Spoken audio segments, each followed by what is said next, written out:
우리 전후 좌우에 계신 분들 한번 인사하시죠. 반갑습니다. 네, 반갑습니다. 네, 오늘은 우리가 월요일날 큐티했던 말씀을 좀 보려고 합니다. 시편 90편인데요.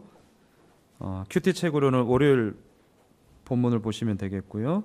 성경 있는 분들은 시편 90편을 좀 찾아서 보면 좋겠습니다. 제가 자세한 내용은 말씀을 나누면서 바로 보도록 하겠습니다. 여러분, 하나님이 누구신가 이것을 알 때에 내가 누구인가에 대한 질문들이 풀리죠. 아울러 내가 누구인가에 대한 답을 알 때에 하나님이 누구신가에 대한 더욱 깊은 의미들을 우리는 깨달을 수 있다라고 저는 생각을 합니다. 하나님이 누구신가, 그리고 나는 누구인가, 이것이 각각의 다른 질문처럼 보이시지만 실제적인 모습은 그렇지 않습니다. 하나님이 누구신가에 대한 답을 알 때에 내가 누구인가에 대한 답이 풀리는 것이고, 더 나아가서는 내가 누구인가에 대한 답이 풀릴 때에 하나님이 이런 분이시구나라는 더욱더 깊은 인식이 그 질문들 속에서 선순환으로 이루어지기 때문입니다. 제가 지난 주일 이제 예배 마치고요, 저녁에 TV 프로그램을 봤는데 집사부일체라고 아셔요? 집사부일체. 가수 강산혜 씨가 나왔습니다. 하루 일과 중에 이제 명상을 하는 시간이 있더라고요. 그래서 이렇게 이제 그 프로그램에서 나오는 거였어요. 유튜브에 있는 이렇게 세계 유명한 이제 명상가들의 그런 좀 명상 그런 이제 인도함을 따라서 본인도 이제 따라하고 있노라 이런 얘기들을 하더라고요. 그러면서 그 함께 나왔던 이제 게스트들이 물었어요.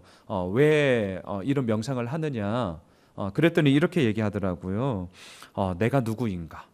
또 나는 어디서부터 왔고 어디로 가고 있는가? 또 내 삶의 진정한 의미는 과연 어디에서 찾을 수 있는가? 이러한 질문들에 대한 답을 찾고자 합니다. 라고 이렇게 답을 하는 걸 보았습니다. 매우 철학적인 질문이었고요. 또한 이 땅을 살아가고 있는 모든 사람들이라면 이러한 질문들에 대한 답을 누구나 찾아보고자 하는 그런 생각들을 하게 되는 것이죠. 그런데 저는 그 내용을 이렇게 보면서, 그리고 오늘 시편 90편을 좀 이렇게 묵상을 하면서 제 마음속에 들었던 것은 이거예요. 그러한 진리들을 우리가 좀 찾고 싶고, 그러한 좀 궁극적인 질문에 대한 답들을 우리가 찾아보고자 하는 것인데, 제가 지금 의도적으로 한 단어를 쓰고 있어요. 찾는다라는 단어. 그런데 사실은 보세요. 우리가 찾는다고 하여서 그것이 찾아질까요?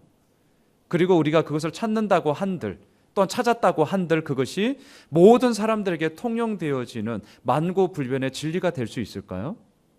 저는 그렇지 않다라고 생각을 합니다. 그래서 제가 개인적으로 좀 붙잡고 있는 말들 가운데 하나가 있는데 그게 이거예요. 진리는 찾는 것이 아니라 묻는 것입니다. 다시요. 진리는 찾는 것이 아니라 묻는 것입니다. 왜요?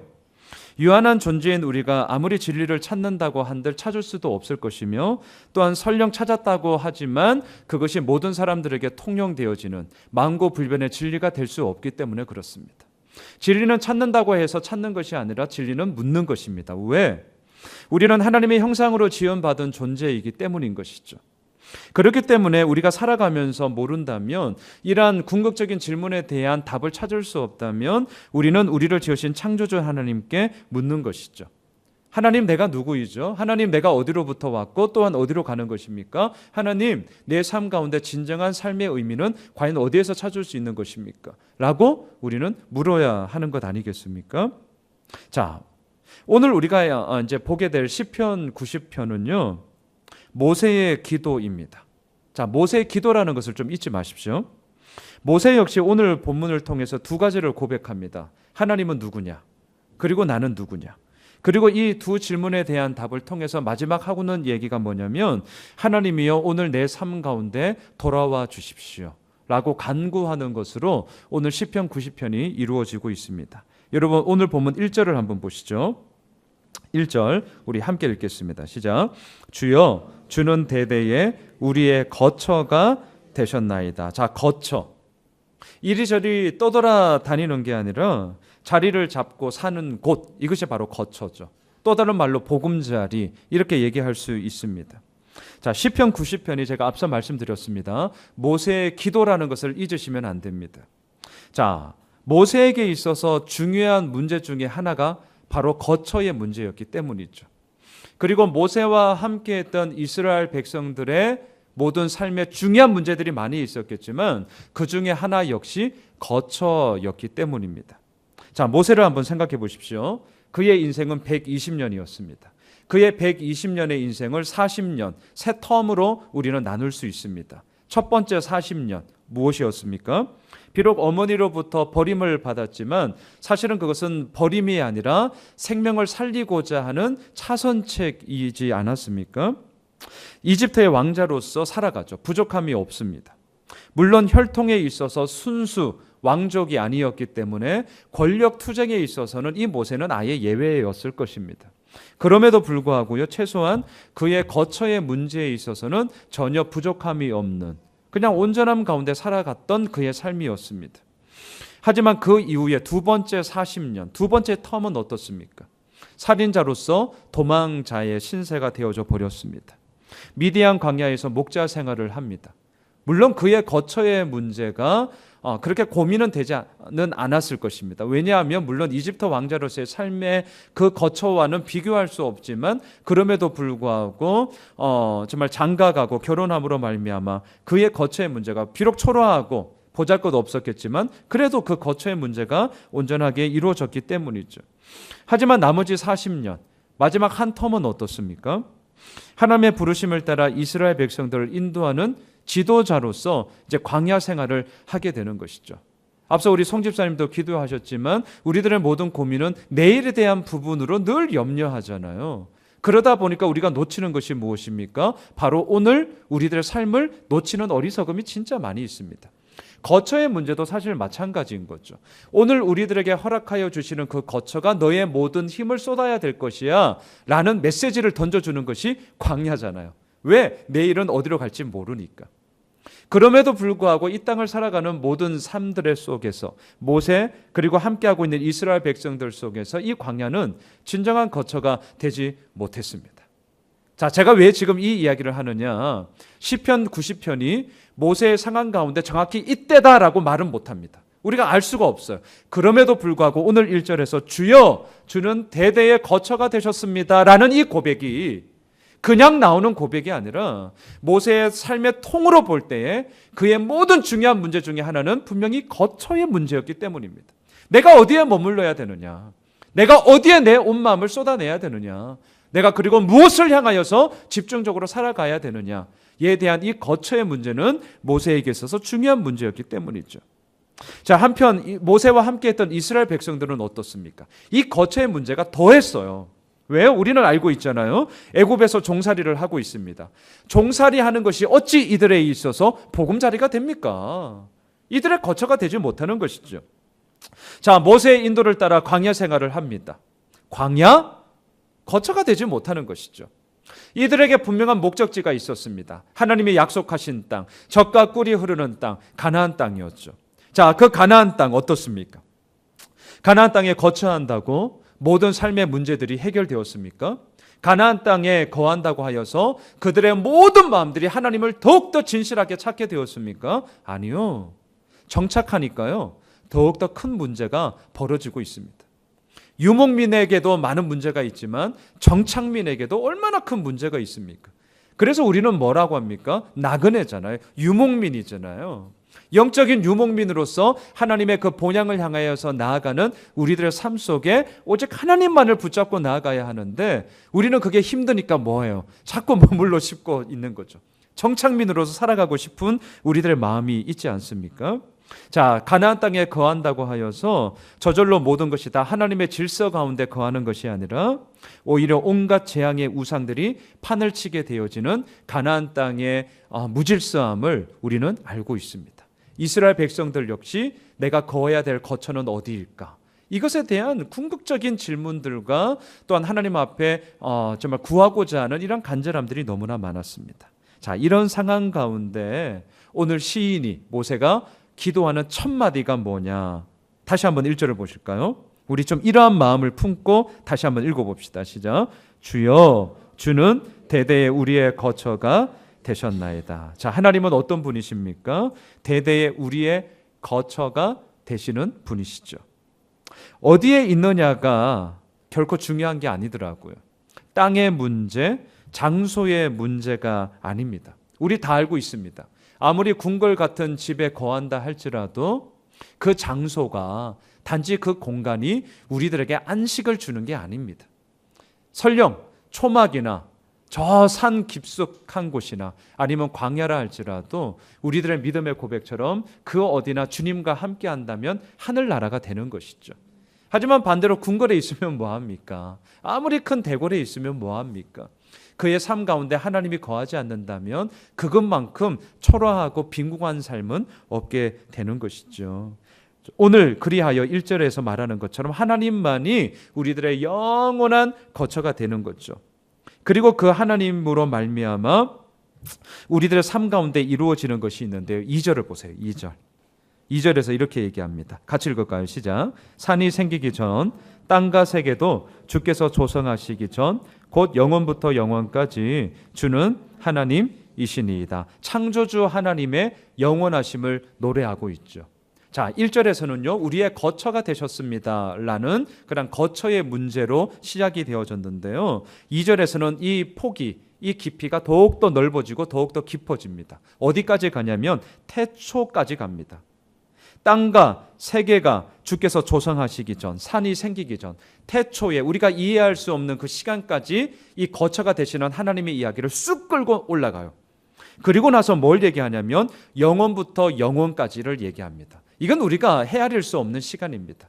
유한한 오늘을 살아가고 있는 우리들의 삶 속에 영원하신 하나님의 그 영원하심이 얼마나 크고 넓고 높고 깊은지를 우리는 알 수 없는 거죠. 하지만 놀라운 것은 무엇입니까? 오늘 모세가 기도하는 것 중에 너무나도 중요한 포인트, 그것은 영원하신 하나님이 시간과 공간이라는 제한 속에 살아가고 있는 유한한 우리들의 삶 속에 뚫고 들어오셔서 유한을 덮어버리는 하나님의 영원하심 속에 우리가 오늘도 거하게 되더라라는 것이죠. 이게 우리의 거처가 되었다는 거예요.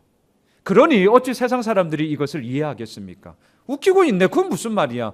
네, 이렇게 얼마든지 반신반의할 것입니다. 하지만 그럼에도 불구하고 우리는 그러한 반신반의 가운데 선포하게 되는 거죠. 하나님의 영원하심이 오늘이라는 유한한 시간 속에 우리와 함께 하심으로 말미암아 우리는 결코 이 땅으로만 끝나는 존재가 아니라 하나님과 함께 영원함을 노래하게 되는 존재가 되었다라는 것을 우리는 고백하게 되는 것이죠. 여기서 우리는 조금 더 나아갔으면 좋겠습니다. 어떻게 이러한 영원한 거처가 이루어졌느냐라는 거죠. 소위 구속사적인 관점에서 이 이야기의 답은 무엇입니까? 하나밖에 없는 아들 예수 그리스도의 죽음이죠. 그러니까 여러분, 하나님께서는 우리에게 영원한 거처가 되셨습니다. 영원부터 영원까지 주는 하나님이십니다 라는 이 이야기가요, 신약을 살아가고 있는 우리들의 삶 가운데 그냥 이루어진 게 아니잖아요. 그냥 좋은 말로 거처가 되어주셨다, 영원부터 영원입니다 라는 게 아니지 않습니까? 이것이 어떻게 우리들에게 이루어졌습니까? 예수님의 매 맞음이 우리의 나음이 되었고 예수님의 죽음이 우리의 생명이 됨으로 말미암아 우리 역시 이제는 시편 90편의 이 기도가 우리들의 삶 가운데 온전함으로 드리워지는 믿음의 고백이 된 것이죠. 우리는 이사야 53장 5절의 말씀을 익히 알고 있습니다. 그가 찔림은 우리의 허물 때문이요 그가 상함은 우리의 죄악 때문이라. 그가 징계를 받음으로 우리가 평화를 누리고 그가 채찍에 맞음으로 우리는 나음을 받았도다. 예수 그리스도의 그 죽음의 이야기를 통과한 것이 우리들로 하여금 생명의 또 다른 나음이 된 것이죠. 이게 세상에서는 이해되지 않는다니까요. 어찌 죽음이 생명과 만나게 됩니까? 죽음은 죽음이고 생명은 생명이지, 이렇게 이원론적으로 가는 이 세상을 향하여서 그게 아니다는 거잖아요. 죽음을 통과한 생명의 이야기가 얼마나 영원한 것인지를 성경은 오늘도 우리들에게 선포하고 있습니다. 이러한 정말 신비로운 이야기가 우리 후반에서도 보게 되겠지만 평생과 순식간에 만나는 이야기로도 나타나게 되는 것이죠. 자, 한편 하나님이 누구신가에 대한 이 1절과 2절을 통하여서의 깊은 인식은요, 나는 누구인가에 대한 자기 인식으로 연결이 되어집니다. 자, 오늘 보면 3절로 6절을 한번 쭉 같이 읽도록 하겠습니다. 오늘 본문 3절로 6절인데요. 함께 읽겠습니다. 주께서 사람을 티끌로 돌아가게 하시고 말씀하시기를 너희 인생들은 돌아가라 하셨사오니 주의 목전에는 천년이 지나간 어제 같으며 밤의 한순간 같을 뿐임이니이다. 주께서 그들을 홍수처럼 썰어 가시나이다.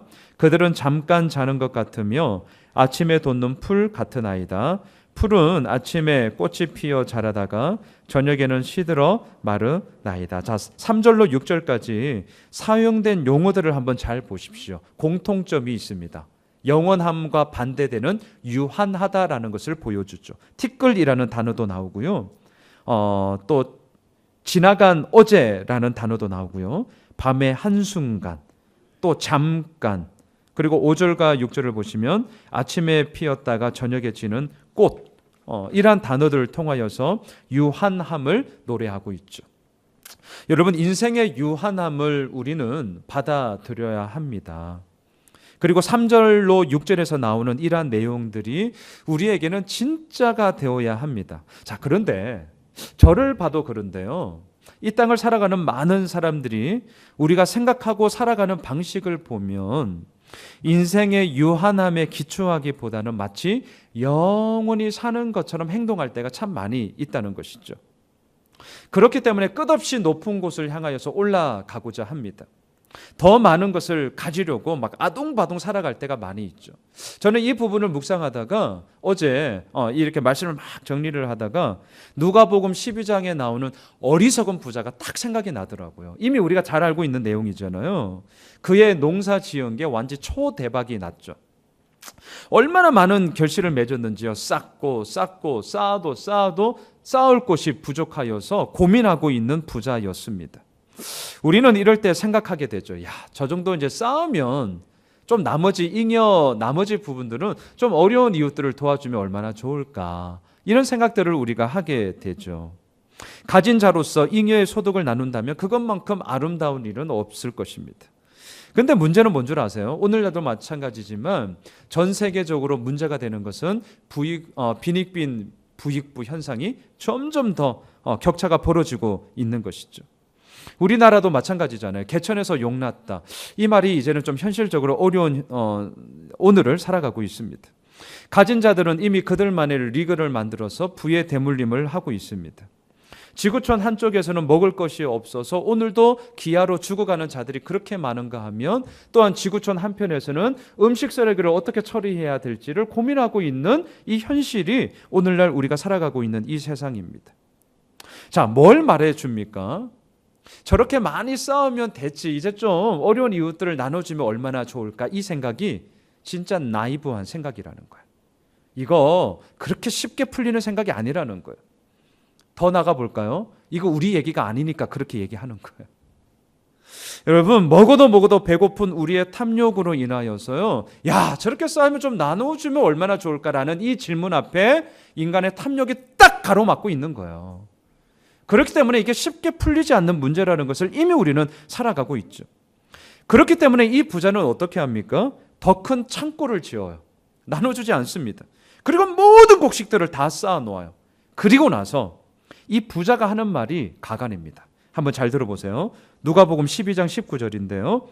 내가 내 영혼에게 이르되 영혼아 여러 해 쓸 물건을 많이 쌓아 두었으니 평안히 쉬고 먹고 마시고 즐거워하자 하리라. 많은 것들 쌓아 놓아므로 말미암아 소위 간땡이가 부었어요. 뭐라고 얘기하냐면 영혼아, 이 호칭을 잘 보셔야 됩니다. 자신의 육신에 대해서 이야기하는 것도 아니고 이제는 자신의 주관할 수 없는 하나님의 영역인 영혼에 대해서 얘기합니다. 이게 진짜 웃기는 이야기예요. 근데 이게 인간이라니까요. 그 영혼에 대해서 뭐라고 얘기합니까? 여러 해 쓸 물건을 내가 이제 쌓아두었으니까 평안히 쉬고 먹고 마시고 즐거워하자. 자신의 영혼에 대해서 이 얘기를 하고 있습니다.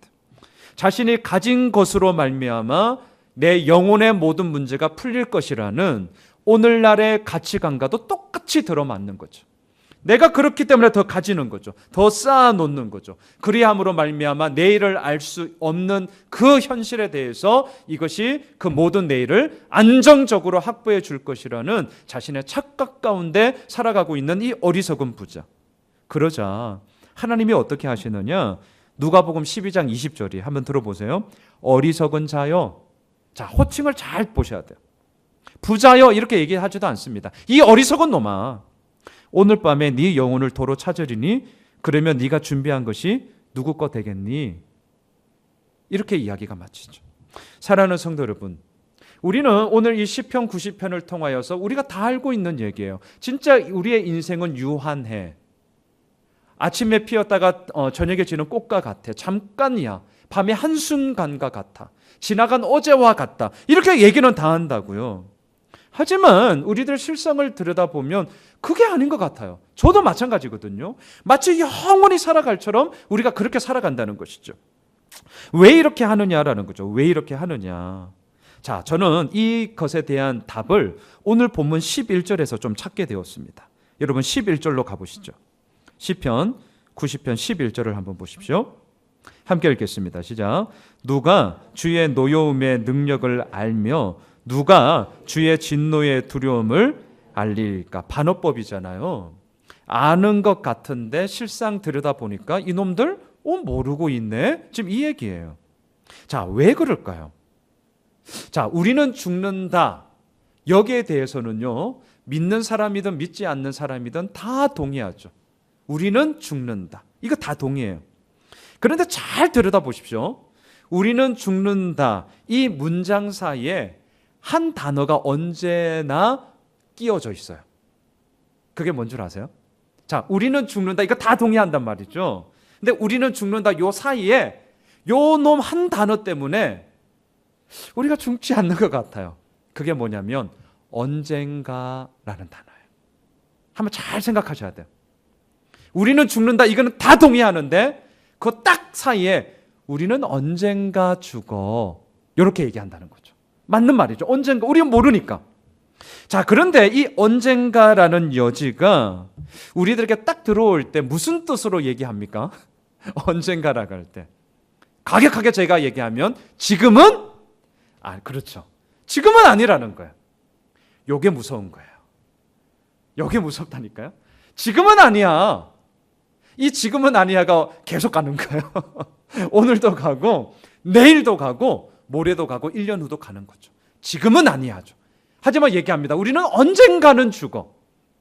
이 모순된 갈등 속에서 우리가 취하는 태도는 뭐냐면 어리석은 부자의 태도를 딱 취하게 되더라는 거죠. 그래서 모세는요, 오늘 11절을 통하여서 기도하는 것입니다. 누가 주의 노여움의 능력을 알며 진짜 누가 주의 진노의 두려움을 알리까?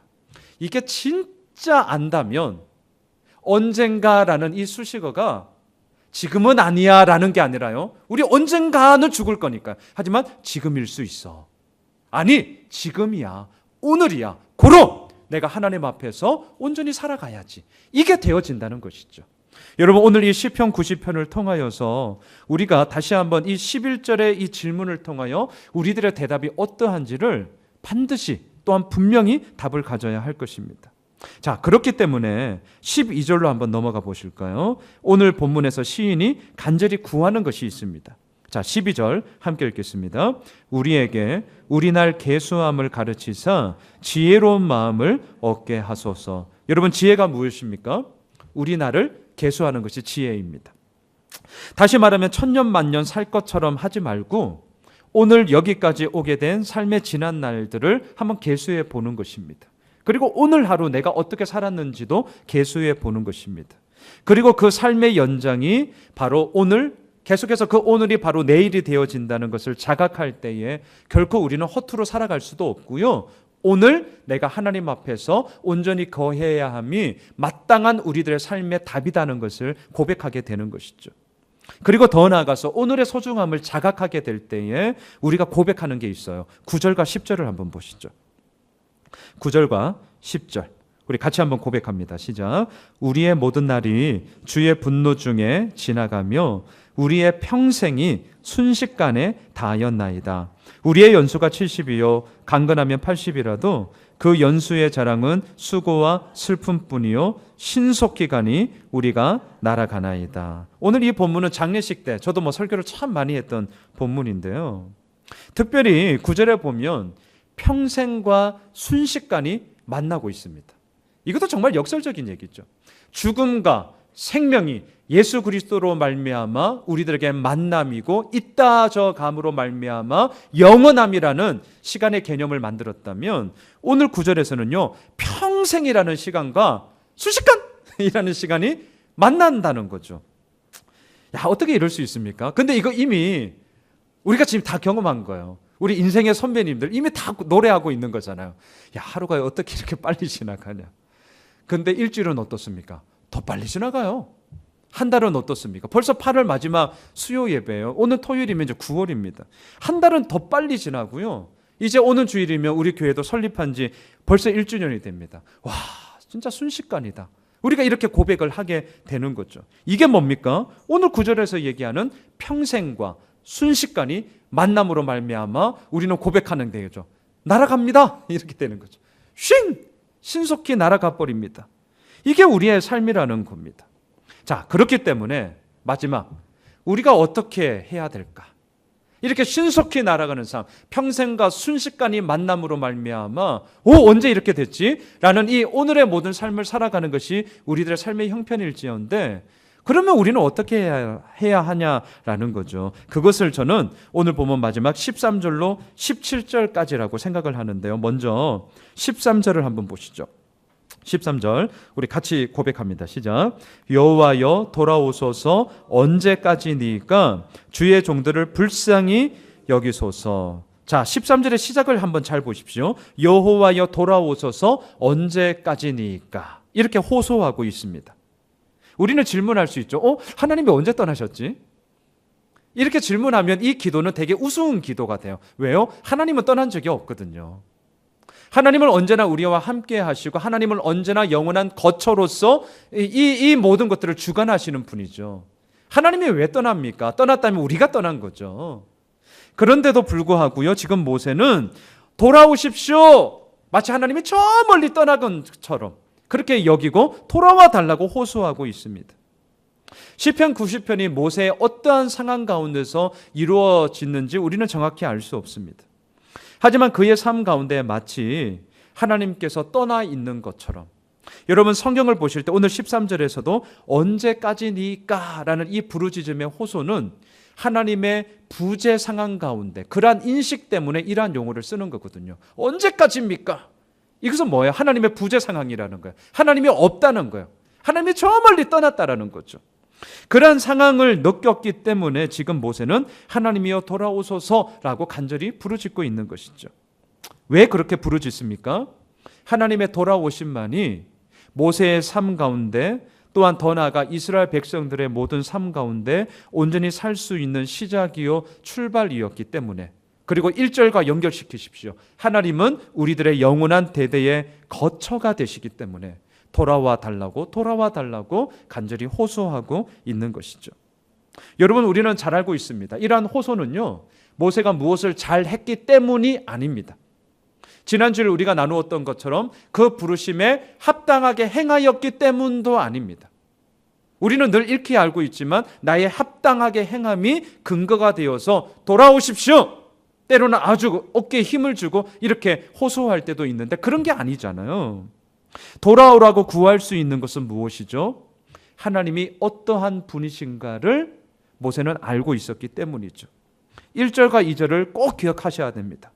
대대에 우리의 거처가 되시고자 영원하신 하나님께서 유한한 우리 가운데 임하신 그 사랑 때문에 13절에 돌아오소서 언제까지입니까? 라는 이 호소가 이루어질 수 있다는 것이죠.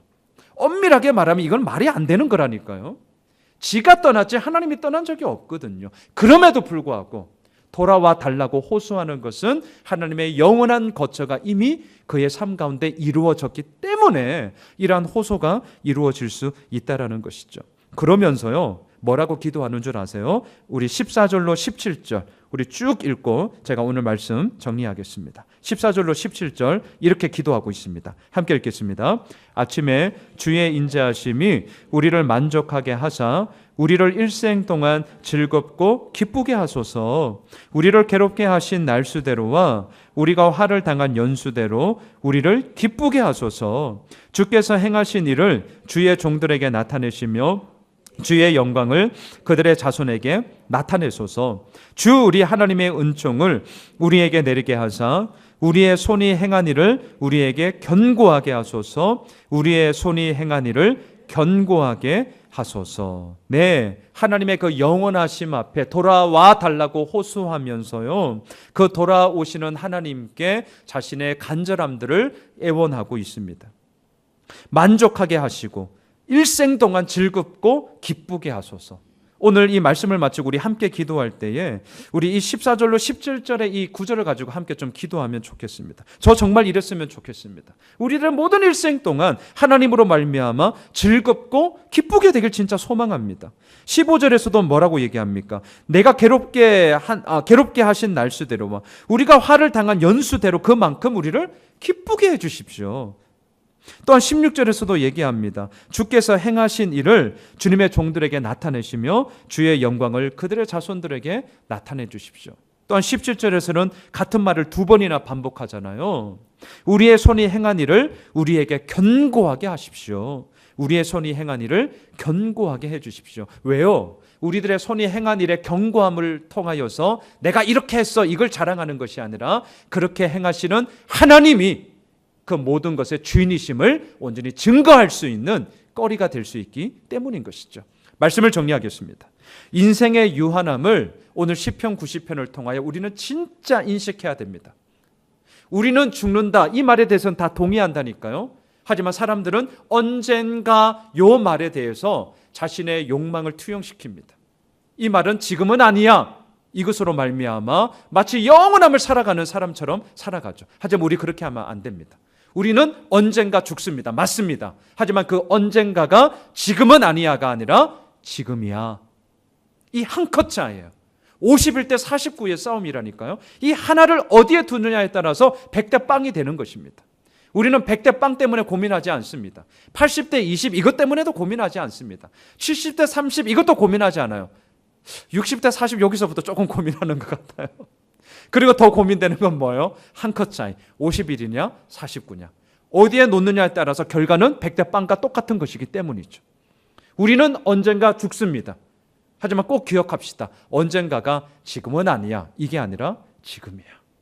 이것 속에서 오늘 시편 90편에서 얘기하고 있는 하나님이여 돌아오소서, 하나님이여 돌아오소서, 이러한 간절한 부르짖음이 우리들의 삶 가운데 진짜 믿음의 고백이 되는 것이죠. 바라기는 이러한 하나님의 임재하심 속에 오늘 보면 14절로 17절에서 보았던 즐겁게 하십시오, 기쁘게 하십시오, 하나님으로 말미암아 우리들의 손에 행한 일에 견고함을 더하여 달라는 이러한 간절한 기도의 고백이 우리 모두의 고백이 되며 그 가운데 하나님의 응답하심을 맛보게 되는 우리들의 복된 삶이 되시길 주님의 이름으로 축원합니다.